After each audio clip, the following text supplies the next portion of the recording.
back from that short break. Like we said earlier, we're taking the conversation now to discuss the rainy season that has come and the season of Malaria Chemoprevention program that is happening in the FCT. We had given you a rough idea as to what chemoprevention of malaria may be, but we have a guest in the studio who would give us a better idea as to what the prevention methods are and how the FCT residents can enjoy this. In fact, how Nigerians really can enjoy this, but we're focusing on the FCT, of course.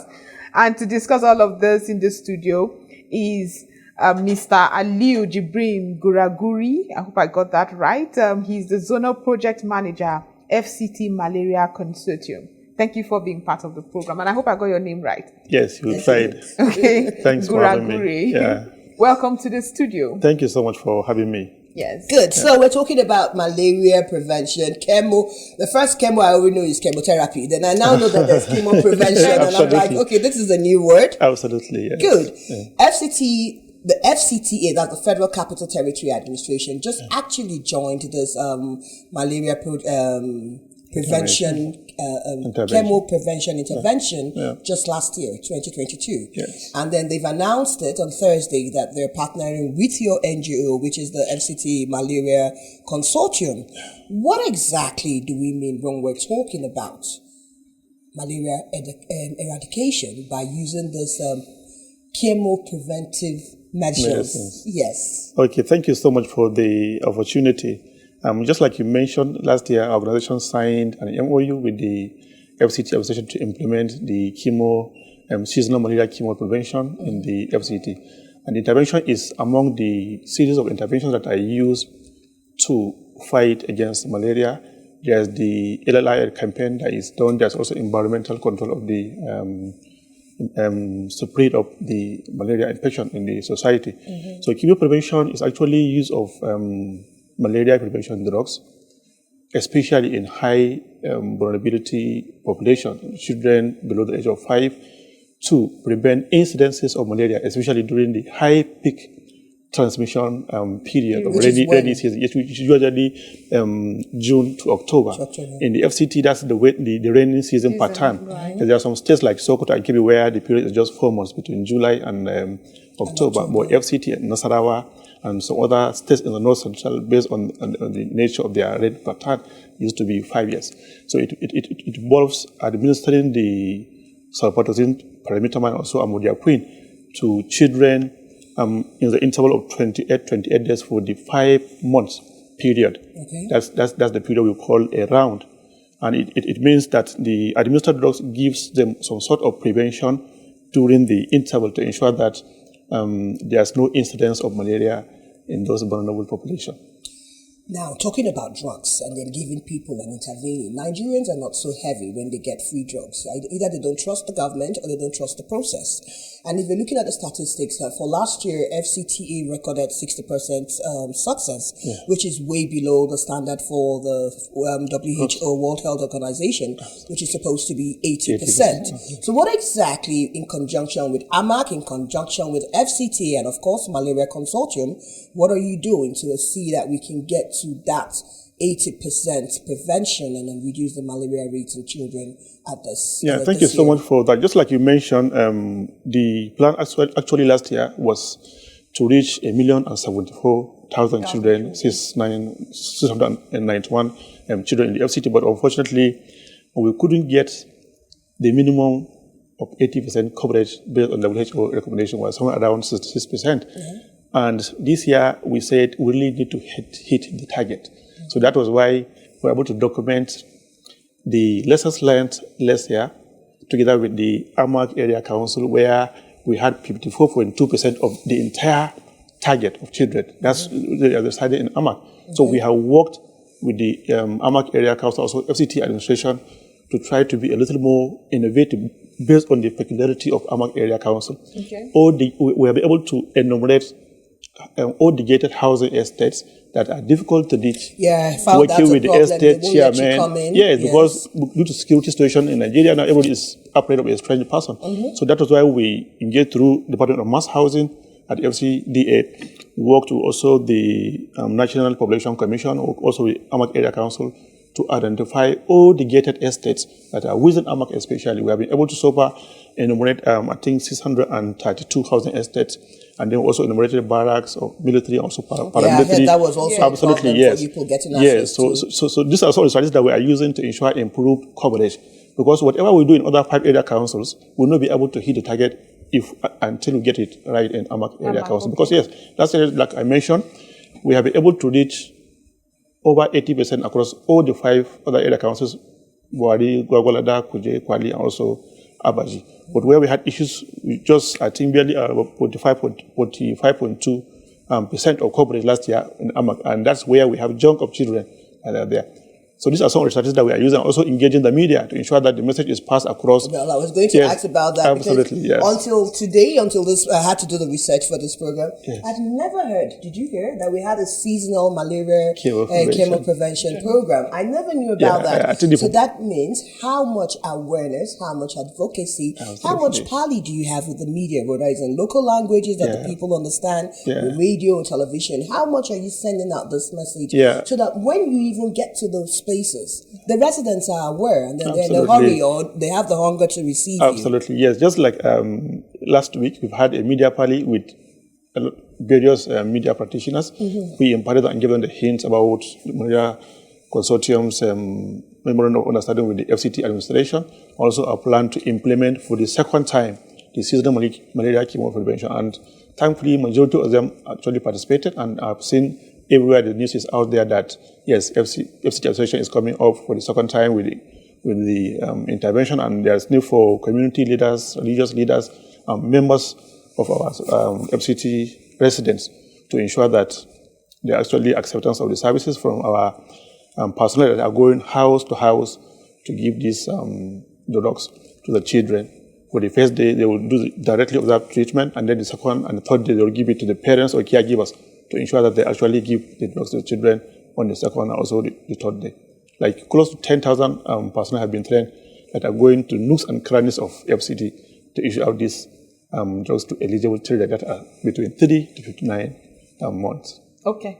While it's interesting, malaria is not just affecting these 3 to 59 months. Are there plans to later upscale to people like us who are way older? I know that there's also mortality rates for pregnant women as well. Is your touch anywhere beaming there? Yeah, I would say there are other interventions also that target pregnant women that are also ongoing concurrently with the SMC. However, even the experts in the area of malaria have also been talking about increasing the age group for children to be targeted. Beyond 5, absolutely. Okay. And that hopefully we're implementing this one between 2022 and 2025 in the FCT. So we are hoping that before 2025, the age barrier is completed to ensure that more children can also come in. But for now, the 3 to 9 months are the most vulnerable children as per issue of immunity. That's why they have been targeted to ensure. But other programs, like I mentioned, are also targeting pregnant women as well. Okay. And there are also the NEC campaign that is targeting the general population. Parents, husbands, wives, everyone is getting the mosquito nets that are being distributed. Adults, absolutely, yes.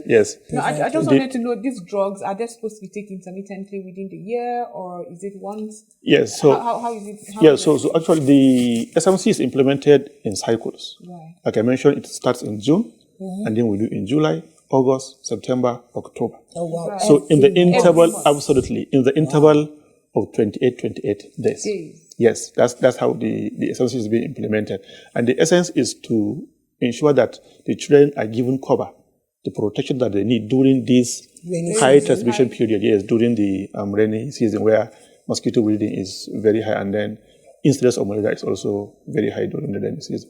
What kind of drugs do you give them? Because I know, like as a parent, my kids are ill. I know that, we don't like the hospital so much. So most Nigerians, quite a number of Nigerians are doctors on their own. Absolutely. So we just walk into the pharmacy and then buy malaria drugs, and they say, okay, have a dual combination. What's different from what you're doing and the ones we buy? So what kind of malaria drugs are you doing? And then why is your intervention more important than...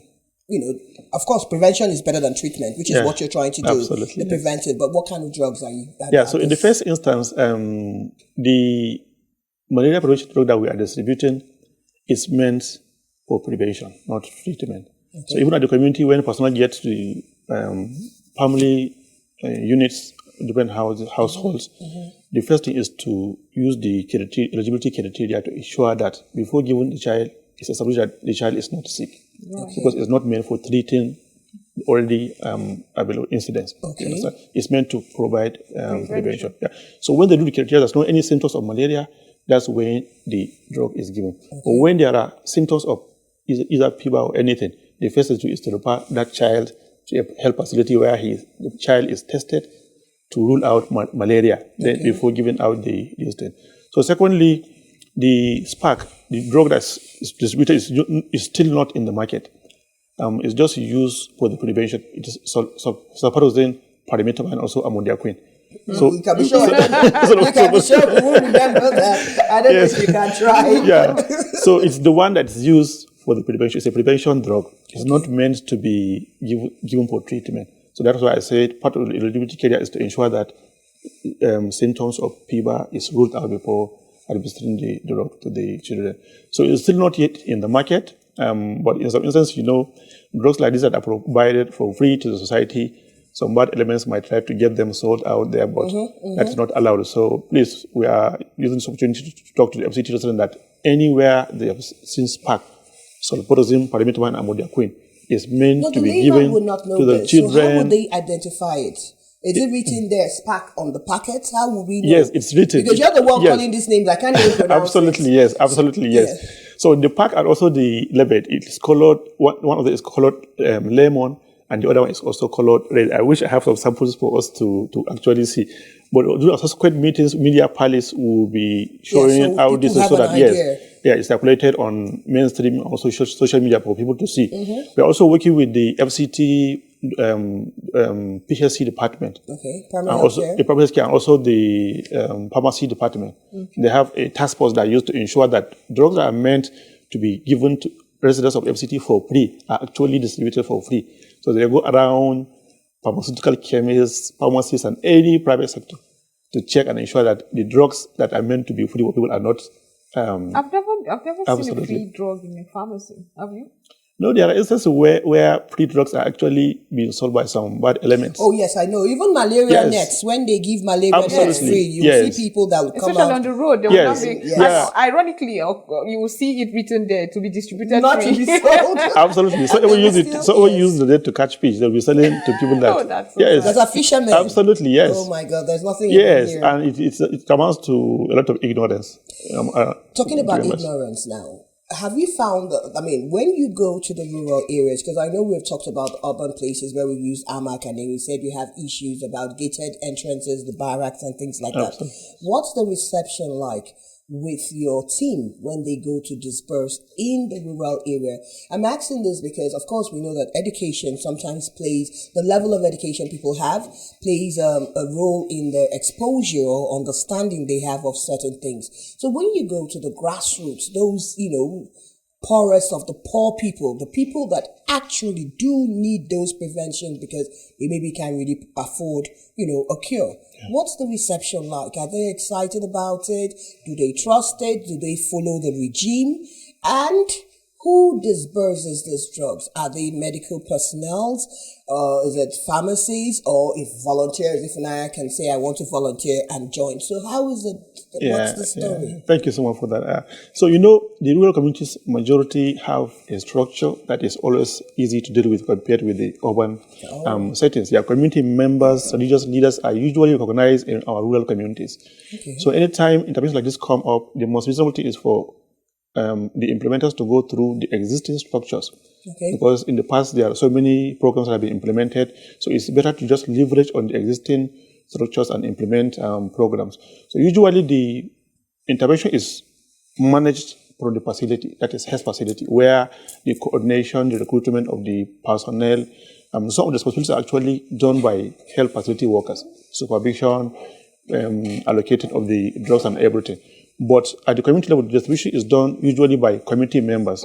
The minimum qualification is secondary school certificate for someone to go through the training and ensure that they understand the drug regimens, the counseling that needs to be done, and they also watch out for possible reaction, because some children might actually react to the drugs. So they have been properly trained to ensure that they actually follow the right procedures for administering the drug to children. But it's, like I mentioned, it's actually very easy to deliver these commodities at the rural setting, because the urban settings, because absolutely, elite platforms is a little difficult, because in the rural we have trained what we call town announcers that carry megaphones, go around and say, bring out your children, we have this for you, it's for the good of your children. But somewhere in Asokoro, somebody comes to shout with a megaphone, they will be saying, who is this crazy man? What's wrong with you? Before you know it, they might just release their dog and be chasing the person. So that's why in those areas we have to employ the use of all this modern motorized campaign with banners and small music to attract people, and be using pliers to educate them. This is what we are doing, and we hope to. This is expensive. How do you get funded? Malaria Consortium. It's actually very expensive. It must be expensive. Absolutely, how yes.